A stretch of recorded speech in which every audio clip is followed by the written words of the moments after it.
जय श्री कृष्णा। राधे राधे दोस्तों। हम सभी जानते हैं कि पीपल के वृक्ष में देवताओं का वास होता है और शनिवार को इसकी पूजा से घर में सुख समृद्धि आती है। लेकिन क्या आपने कभी सोचा है कि जिस पेड़ की हम पूजा करते हैं वहां दरिद्रता की देवी अलक्ष्मी का भी वास है? आखिर क्यों माता लक्ष्मी की बड़ी बहन अलक्ष्मी को पीपल के नीचे शरण लेनी पड़ी और क्यों भगवान विष्णु ने उन्हें शनिवार के अलावा बाकी दिनों में इस वृक्ष पर रहने का आदेश दिया? आज की ये कथा आपके जीवन से दरिद्रता को मिटाने और लक्ष्मी कृपा पाने के रहस्यों को खोल देगी। वीडियो को अंत तक जरूर देखिएगा क्योंकि अंत में हम जानेंगे वे 5 स्थान जहां अलक्ष्मी आज भी निवास करती हैं।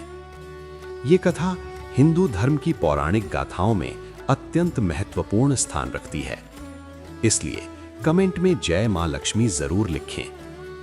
दोस्तों, क्या आप जानते हैं कि जब माता लक्ष्मी पृथ्वी पर भ्रमण करने आती हैं तो उनके साथ उनकी बहन अलक्ष्मी भी आती हैं? माता लक्ष्मी और अलक्ष्मी का जन्म कैसे हुआ और किन कारणों से अलक्ष्मी सदैव लक्ष्मी के साथ रहती हैं? आज की ये कथा देवी लक्ष्मी की बड़ी बहन अलक्ष्मी और पूजनीय पीपल वृक्ष के बीच के संबंध के बारे में बताती है।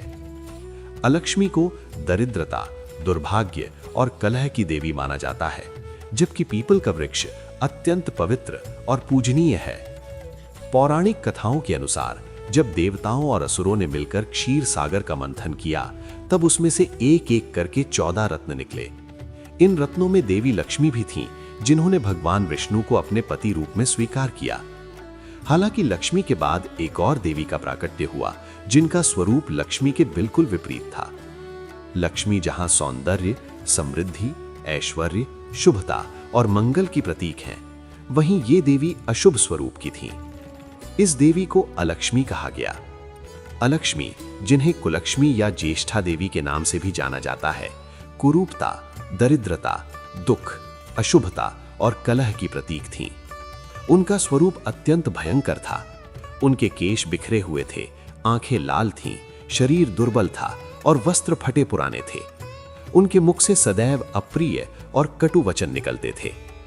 जहां देवी लक्ष्मी का वाहन उल्लू है, वहीं अलक्ष्मी का वाहन गधा या भैंसा माना जाता है। जब अलक्ष्मी प्रकट हुई तो उनके अशुभ स्वरूप के कारण कोई भी देवता या ऋषि उनसे विवाह करने को तैयार नहीं हुए। ये देखकर देवी लक्ष्मी को अपनी बहन की स्थिति से अत्यंत दुख हुआ। तब उन्होंने भगवान विष्णु से प्रार्थना की और कहा, हे नाथ, मेरी बहन भी क्षीर सागर से उत्पन्न हुई है, इसका भी उचित स्थान निर्धारित होना चाहिए। लक्ष्मी के आग्रह पर भगवान विष्णु ने अलक्ष्मी का विवाह उद्दालक ऋषि से करवाया। उद्दालक ऋषि एक महान तपस्वी थे और ईश्वर की इच्छा को सर्वोपरि मानते थे। उन्होंने बिना किसी आपत्ति के अलक्ष्मी को पत्नी रूप में स्वीकार कर लिया। विवाह के पश्चात जब उद्दालक ऋषि अलक्ष्मी को अपने आश्रम लेकर गए, तब अलक्ष्मी ने कहा, हे आर्यपुत्र, मेरा स्वभाव अशुभ है। मैं दरिद्रता, कलह और अपवित्रता वाले स्थानों पर ही निवास करती हूँ। मैं देव पूजा, यज्ञ, अनुष्ठान और पवित्र स्थानों में नहीं रह सकती। ये सुनकर उद्दालक ऋषि अत्यंत दुखी हुए। वे समझ गए कि अलक्ष्मी का स्वभाव उनके तपोवन के अनुकूल नहीं है। गहन विचार के बाद उन्होंने अलक्ष्मी को आश्रम के समीप एक विशाल पीपल वृक्ष के नीचे छोड़ दिया और कहा, देवी, ये वृक्ष तुम्हें आश्रय देगा। जब तक मैं तुम्हारे लिए कोई उचित स्थान नहीं खोज लेता, तब तक तुम यहीं निवास करो। अपने पति द्वारा इस प्रकार त्यागे जाने पर अलक्ष्मी विलाप करने लगी। उनके अश्रु रुक नहीं रहे थे। ये देखकर देवी लक्ष्मी अत्यंत व्याकुल हुई और उन्होंने भगवान विष्णु से अपनी बहन के लिए स्थायी निवास स्थान का निवेदन किया। तब भगवान विष्णु स्वयं अलक्ष्मी के पास आए और बोले, देवी, तुम मेरी प्रिया लक्ष्मी की ज्येष्ठा बहन हो। इस सृष्टि में तुम्हारा भी एक महत्वपूर्ण स्थान है। इसके बाद भगवान विष्णु ने अलक्ष्मी को निम्न स्थानों पर निवास करने का वरदान दिया। पहला, पीपल का वृक्ष, विशेष रूप से रविवार के दिन। दूसरा, गंदे और अपवित्र स्थान। तीसरा, कलह और द्वेष से भरे घर। चौथा, आलसी और अकर्मण्य लोग। पांचवा, मैले वस्त्र, जूठन और अस्वच्छता वाले स्थान। इसके बाद भगवान विष्णु ने कहा, हे अलक्ष्मी, इस वृक्ष को पूजनीय बनाने के लिए मैं और लक्ष्मी भी यहां निवास करेंगे। उन्होंने बताया, मैं स्वयं पीपल की जड़ में ब्रह्मा तने में और भगवान शिव पत्तियों में निवास करेंगे। मेरी प्रिया लक्ष्मी प्रत्येक शनिवार को यहाँ वास करेंगी। भगवान विष्णु के ये वचन सुनकर अलक्ष्मी अत्यंत प्रसन्न हुई।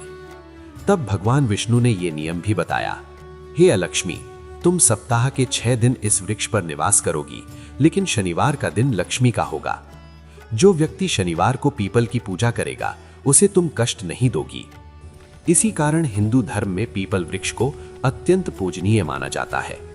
शनिवार के दिन पीपल को जल देना, दीपक जलाना और परिक्रमा करना शुभ माना जाता है। मान्यता है कि इससे अलक्ष्मी का वास दूर होता है और लक्ष्मी की कृपा प्राप्त होती है। इसीलिए पीपल के वृक्ष को काटना घोर पाप माना गया है। इस कथा का सार यह है कि दरिद्रता और समृद्धि दोनों ही संसार में विद्यमान हैं।